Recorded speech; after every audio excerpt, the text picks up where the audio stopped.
Hello बच्चों, स्वागत है आपका इस चैनल पे जिसका नाम है derivations of physics. Last class में हमने क्या किया था? लास्ट क्लास में हमने देखा था कि केमिकल रिएक्शंस के कितने टाइप्स होते हैं। 10th क्लास में जो हमने चैप्टर स्टार्ट किया था उस चैप्टर का नाम क्या था? Chemical reactions and equations. और वहाँ पे भी हमने केमिकल रिएक्शंस के टाइप्स देख लिए थे। वहाँ पे भी सबसे पहला टाइप जो होता है कॉम्बिनेशन रिएक्शन, वो भी देख चुके थे। आज की जो हमारी रिएक्शन होने वाली है वो होने वाली है डिकम्पोजिशन रिएक्शन। बच्चों, डिकम्पोजिशन रिएक्शन में क्या होगा कि एक सब्सटेंस जो है वो ब्रेक होगी या एक कंपाउंड जो है वो क्या होगा? ब्रेक होगा। मतलब कि रिएक्टेंट यहाँ पे एक होगा बट जो प्रोडक्ट्स हैं वो प्रोडक्ट्स दो या दो से ज़्यादा भी पॉसिबल हैं। अब ये डिकम्पोजिशन मतलब क्या होता है? ब्रेक होना। तो यहाँ पे प्रोडक्ट जो है बनेंगे, दो या दो से ज़्यादा बनेंगे, और रिएक्टेंट जो है वो क्या होगा? ब्रेक। अब ब्रेक करने के मेथड्स क्या होंगे? तो ब्रेक टोटल 3 टाइप से हम ब्रेक करेंगे। कुल मिलाकर के ब्रेक करने के लिए एनर्जी देनी पड़ेगी। अब ये एनर्जी हम 3 टाइप से देंगे। कैसे? थर्मल एनर्जी मतलब कि हीट देने से, दूसरा इलेक्ट्रिक एनर्जी करंट पास कराने से, एंड थर्ड होगा फोटो एनर्जी मतलब सनलाइट से आने वाली जो एनर्जी है उस एनर्जी को देकर के हम क्या करेंगे? एक सब्सटेंस को या कंपाउंड को ब्रेक करेंगे।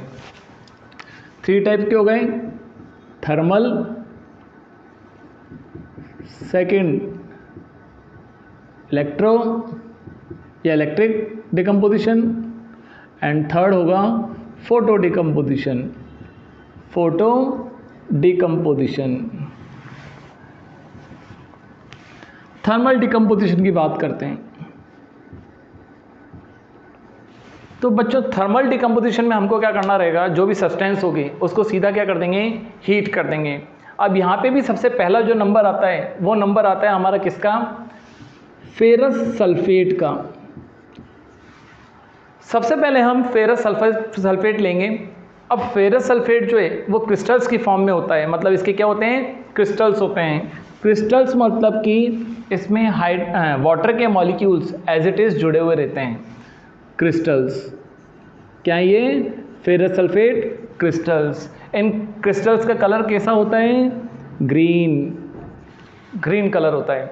अब इन फेरस सल्फेट के क्रिस्टल्स को जब हम हीट करेंगे, क्योंकि एनर्जी तो देनी है ना, थर्मल डिकम्पोजिशन कर रहे हैं हम, हीट देनी पड़ेगी।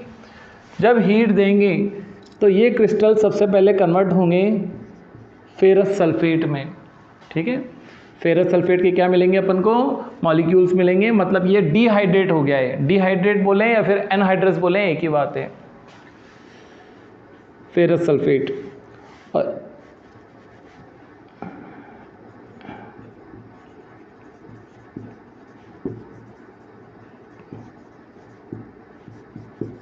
Anhydrous ferrous sulphate. अब इस फेरस सल्फेट को अभी हम और हीट कर रहे हैं क्योंकि हमने हीटिंग लगातार की है। ये फेरस सल्फेट से बनेगा क्या क्या? एक तो बनेगा फेरिक ऑक्साइड। बच्चों, आयरन का ऑक्सीजन के साथ जो फॉर्मूला होता है वो Fe2O3 भी हो सकता है या FeO भी हो सकता है। तो कौन सा फॉर्मूला बनेगा?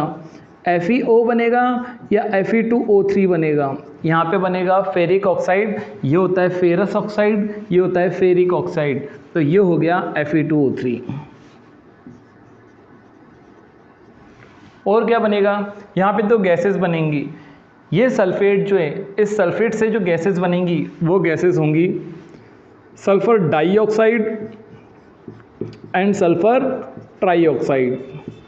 तो आपके एग्जाम में क्वेश्चन आते हैं कि जब फेरस सल्फेट के क्रिस्टल्स को हीट करते हैं तो कौन कौन से चेंजेस होते हैं। एक तो फेरस सल्फेट क्रिस्टल्स का जो कलर होता है वो ग्रीन होता है। तो कलर पहले तो चेंज होता है, ग्रीन से क्या हो जाता है? वाइट। ये वाइट कलर का होता है। उसके बाद कुछ गैसेस निकलती हैं। ये गैसेस कौन कौन सी होती हैं? सल्फर डाइऑक्साइड और सल्फर ट्राइऑक्साइड। तो ये जो डिकम्पोजिशन है, कौन सा डिकम्पोजिशन है? Thermal decomposition.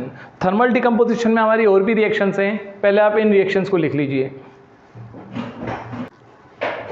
ठीक, अच्छा, ये वाली रिएक्शन मत लिखना, है ना। ये बस आपको याद रखना है, रिएक्शन ओनली यही लिखनी है हमको।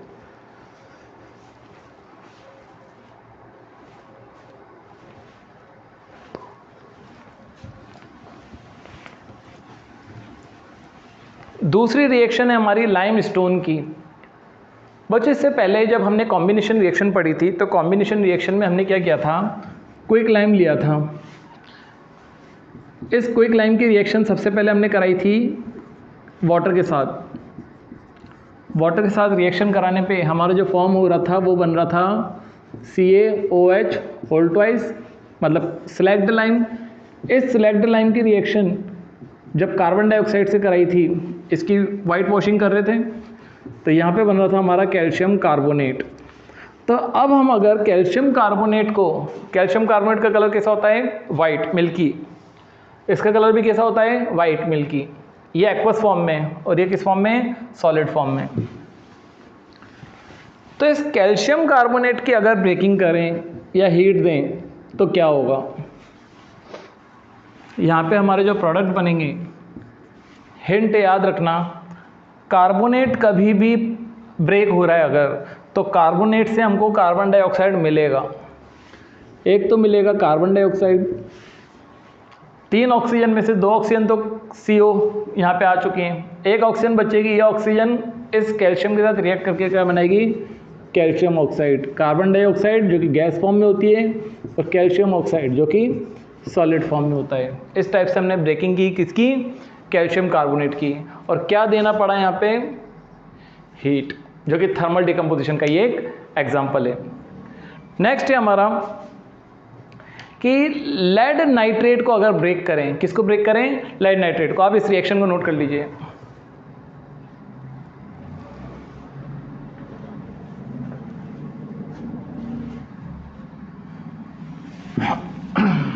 लेड नाइट्रेट, बच्चों नाइट्रेट मतलब NO3, लेड मतलब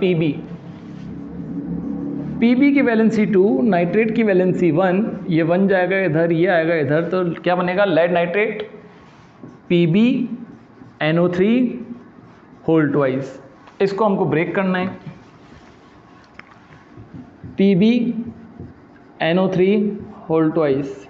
हीट देंगे, जब हीट देंगे तो हमारा क्या बनेगा बच्चों, यहाँ पे NO3 है, यह NO3 जब ब्रेक होगा तो यहाँ से एक तो मिलेगा हमको NO2 नाइट्रोजन डाइऑक्साइड गैस, एक हमको मिलेगी ऑक्सीजन गैस, और क्या मिलेगा, अभी यहाँ पे लेड भी तो है, तो लेड यहाँ की ऑक्सीजन के साथ रिएक्ट करेगा और क्या बनाएगा, लेड ऑक्साइड PbO। तो लेड नाइट्रेट का जब थर्मल डिकम्पोजिशन करेंगे, मतलब हीट देंगे, तो वहाँ पे क्या क्या बनेगा, PbO NO2 O2 गैसेस। ये दोनों क्या हैं, गैसेस हैं, ये आप नोट कर लीजिए।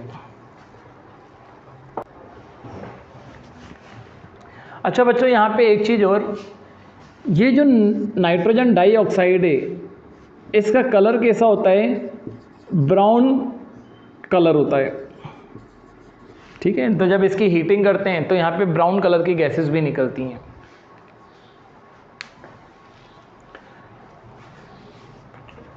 थर्मल डिकम्पोजिशन देख लिया।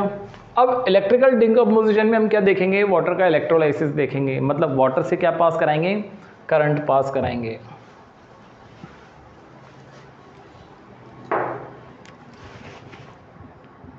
इलेक्ट्रिक डिकम्पोजिशन,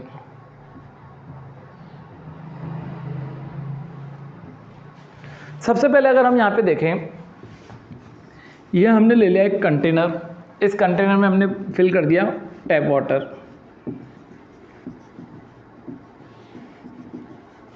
अब वाटर, प्योर वाटर अगर होता तो प्योर वाटर जो है वो बैड कंडक्टर ऑफ इलेक्ट्रिसिटी होता है, मतलब उसमें से करंट पास नहीं हो सकती।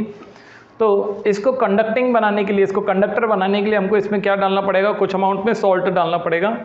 सॉल्ट डालने से यहाँ पे क्या होगा, आयंस आ जाएंगे, ठीक है। बच्चों सॉलिड में इलेक्ट्रिसिटी के लिए जो रेस्पॉन्सिबल होते हैं वो होते हैं इलेक्ट्रॉन्स। लिक्विड और गैस में इलेक्ट्रिसिटी के लिए जो रेस्पॉन्सिबल होते हैं वो होते हैं आयंस। आयंस अगर होंगे लिक्विड में तो करंट फ्लो कर जाएगा, आयंस नहीं होंगे तो करंट फ्लो नहीं करेगा। तो हमने यहाँ पे जो सॉल्ट डाला है ना, उस सॉल्ट का रीज़न क्या है कि हम यहाँ पे आयंस प्रोवाइड कराना चाहते थे। अब यहाँ पे ले ली 2 रॉड,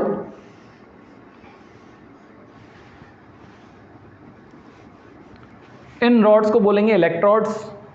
एक होता है एनोड, एक होता है कैथोड। पॉजिटिव टर्मिनल से जुड़ी हुई जो रॉड होती है, पॉजिटिव से जुड़ी हुई जो रॉड है इसको बोलेंगे एनोड, और ये जो रॉड होगी इसको बोलेंगे कैथोड। जैसे ही स्विच ऑन करेंगे, यहाँ पे ये जो बल्ब लगा हुआ है ये ग्लो करने लग जाएगा। ग्लो कर रहा है इसका मतलब कि बल्ब से करंट पास हो रही है, मतलब कि इस पूरे सर्किट में करंट ऐसे से यूं करके फ्लो हो रही है। जब करंट यहाँ से जाएगी तो वाटर को क्या मिलेगी? हीट मिलेगी। मतलब ये बोलें कि वाटर के मॉलिक्यूल्स को तोड़ने के लिए एनर्जी मिलेगी, और उस एनर्जी से ये वाटर जो है वो दो चीज़ों में ब्रेक होगा। किस किस में ब्रेक होगा? एक ब्रेक होगा H+ आयन और एक होगा OH- आयन। पॉजिटिव आयंस को क्या बोलते हैं? कैटायंस, और नेगेटिव आयंस को क्या बोलते हैं? एनायंस। एनायंस इसलिए बोलते हैं कि जब करंट फ्लो होगा और ये आयंस बनेंगे तो पॉजिटिव आयन नेगेटिव रॉड की तरफ आएंगे।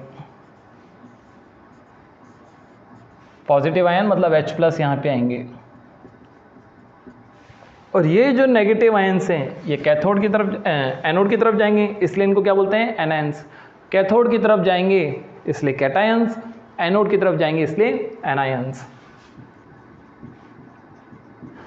अब ये OH- आयंस जो हैं, इन आयंस से गैस फॉर्म होगी। कौन सी गैस फॉर्म होगी?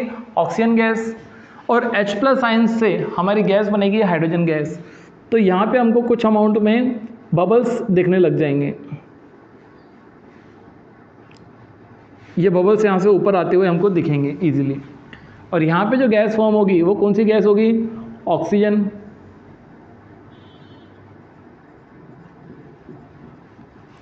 इस टाइप से बबल्स अगर फॉर्म हो रहे हैं तो हम यहाँ पे बोल सकते हैं कि वाटर जो है वो क्या हो रहा है? डिकम्पोज हो रहा है, ब्रेक हो रहा है। और किस में ब्रेक हो रहा है? Hydrogen gas and oxygen gas. Question ये आता है कि हाइड्रोजन गैस कहाँ बनेगी? हाइड्रोजन गैस बनेगी कैथोड पे। ऑक्सीजन गैस कहाँ बनेगी? एनोड पे।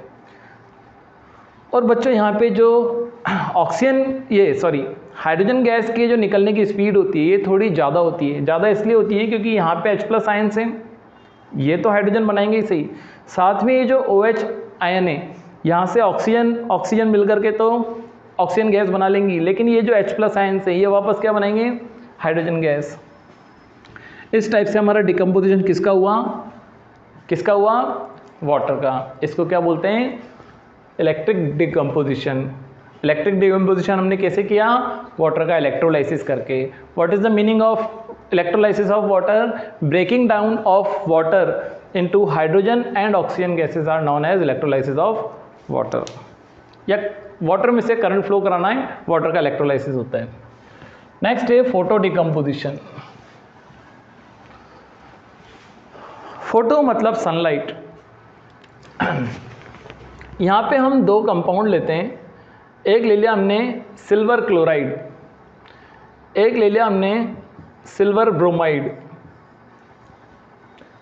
अब इनको जब फोटो देंगे मतलब सनलाइट देंगे, फोटो या फिर आप सनलाइट भी लिख सकते हो, तो ये Ag अलग हो जाएगा Cl से, सिल्वर, और यहाँ पे जो गैस बनेगी कौन सी गैस बनेगी? क्लोरीन। सिमिलरली ये भी अलग हो जाएगा और बना लेगा Ag + Br2। और इन दोनों रिएक्शंस का पहले के टाइम पे क्या होता था? आजकल तो आप मोबाइल से ही सीधा फ़ोटो क्लिक कर लेते हैं। इससे पहले क्या होता था? कलरफुल फ़ोटो आते थे, लेकिन बहुत पहले क्या होता था? ब्लैक एंड वाइट फ़ोटोग्राफी होती थी। तो ब्लैक एंड वाइट फ़ोटोग्राफी में इन रिएक्शंस का यूज़ होता था। हमने यहाँ पे क्या देखा? डिकम्पोजिशन देखा। कितने टाइप का डिकम्पोजिशन था? Thermal, electric, photo. थर्मल में हीट दे रहे थे, इलेक्ट्रिक में करंट दे रहे थे, फोटो में सनलाइट दी। थर्मल में जो हीट दी थी वहाँ पे एक सब्सटेंस ब्रेक हो रही थी और रिएक्शंस कितनी की थी? 3। इलेक्ट्रिक में हमने क्या किया? वाटर का इलेक्ट्रोलाइसिस किया। वाटर का इलेक्ट्रोलाइसिस करने से हमको दो गैसेस बनी, हाइड्रोजन और ऑक्सीजन। और फोटो डिकम्पोजिशन में हमने क्या किया? सिल्वर क्लोराइड और सिल्वर ब्रोमाइड को ब्रेक किया है। Silver + chlorine gas, silver + bromine gas. ठीक है बच्चों, नेक्स्ट क्लास में हम क्या करेंगे? नेक्स्ट क्लास में हम इसका नेक्स्ट टाइप देखेंगे जो कि होता है डिस्प्लेसमेंट रिएक्शन। ठीक है, डिस्प्लेसमेंट, उसके बाद फिर double displacement, after then reduction and oxidation, और चैप्टर को क्या कर देंगे एंड। आज की क्लास में हम इतना ही करते हैं, मिलते हैं आपसे नेक्स्ट लेक्चर में, ठीक है, थैंक यू।